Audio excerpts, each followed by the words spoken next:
So my name is Pedro Tolipan. I lead the product and service design team in McKinsey London. I've been with McKinsey for about 4 years now. And before joining McKinsey, I worked at Barclays for a bit as a design director. My name is Alberto Torres. I'm a partner in the McKinsey office of Madrid.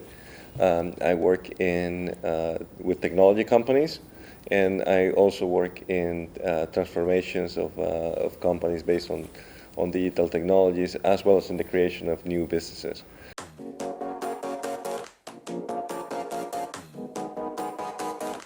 The interesting thing about working for a big consultancy now, and I go back to say that the design industry as a whole has been changing quite significantly over the last, say, 5 to 10 years. So although when I started 4 years ago, it was kind of a bumpy road to integrate a design culture, a design-minded people into a traditional consultancy that's been very successful for such a long time. But I think slowly, the more that we've been doing more design projects, that we've been hiring more design talent, I think the coaches has shifted quite significantly, and now it's a great momentum in McKinsey where we feel like design is at the core of what they do. I have been very passionate about the importance of technology and the creation of new businesses and the transformation of businesses. But I didn't quite understand the importance of design until I started to work in companies that were very consumer focused. Nokia at the time, and even more so when I run a division of Nokia called Vertu. We were building luxury technology, and we realized that people were willing to pay quite a lot of money for the experience of having something unique. And it was not just about the materials or the way it looked. And that to me was really powerful. And since then I became equally passionate about design and technology. And I think the combination of those two are really changing the world today. A few years ago, we started to see a lot of issues of design appearing in some of our clients. There was a discussion internally about, is design a top management issue or not? Does it make a difference for the performance of companies?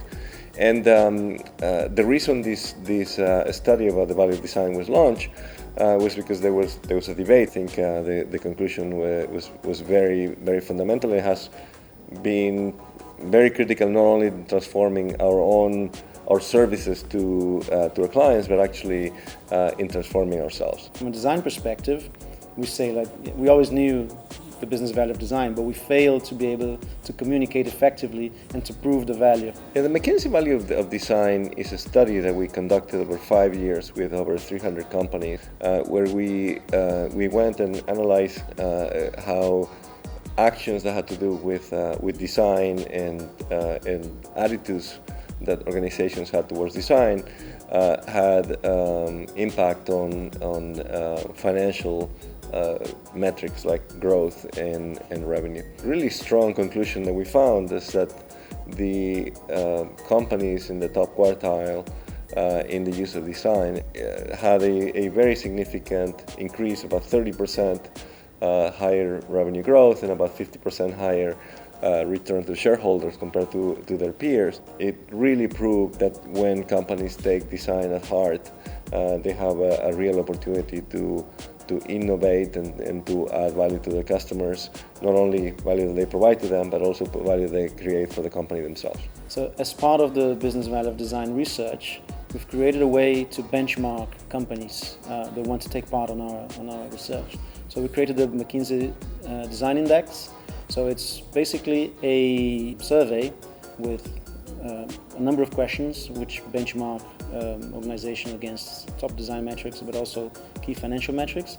And then at the end of it, it gives them a score so they can see against their peers and against their competition where they sit.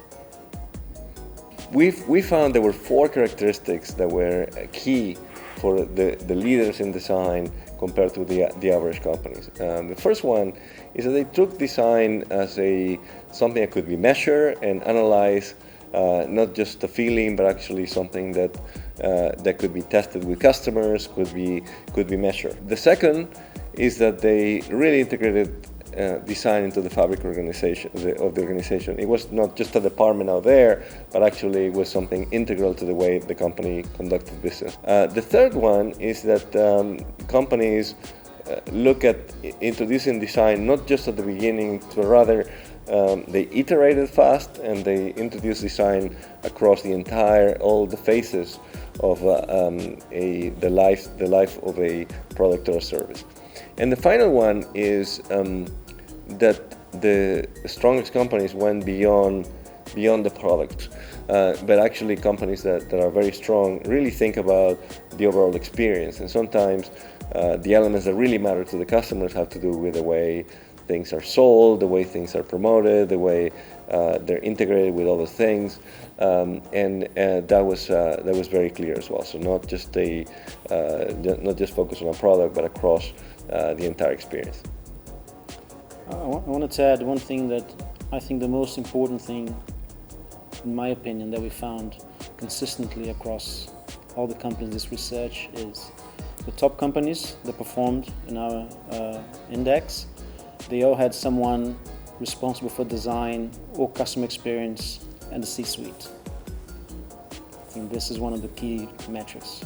And I had a discussion recently is we designers, we're very good to say we put ourselves in the shoes of the customers. But we could be a little bit better into putting ourselves in the shoes of CEOs, for example.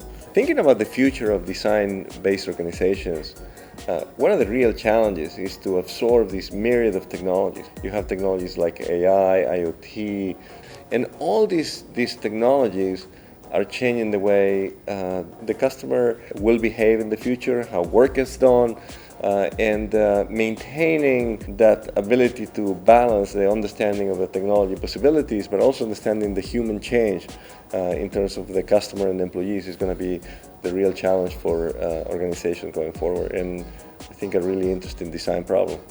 As Alberto mentioned, I can see things like AI governance, for example, and I think designers, as they evolve, as a normal sensitivity that they have with the world around them, they need to start thinking, okay, what is the next challenge? I think there's a lot of things upon us that, like AI and everything, we've been talking about it for a while now. So how do we actually apply that to our current context is the next challenge for these companies and designers as a whole.